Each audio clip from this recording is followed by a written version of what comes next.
Sa ibang balita, karagdagan pang mga mamahaling sasakyan ang nasubasta na ng Bureau of Customs mula sa public auction na kanilang inilunsad. Si Patricia Lopez, una sa balita. Patricia?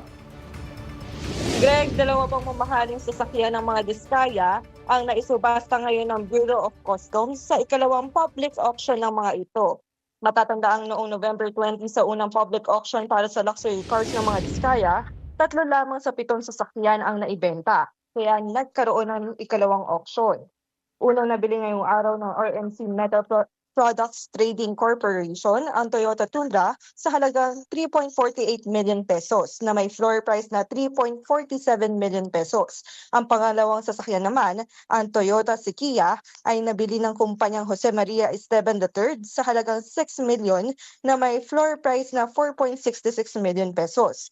Idineklara namang failed bid ang Bentley Bentayga at Rolls-Royce Cullinan dahil walang nag-submit ng bid para sa mga ito. Kaya naman posibleng maglabas ng direct offer option ang BOC sa publiko upang maibenta ang natitirang sasakyan.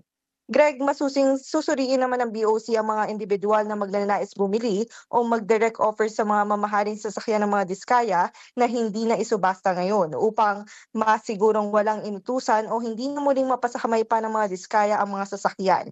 Nakatakda namang ilabas ng BOC ang guidelines patungkol sa direct offer sa susunod na mga linggo.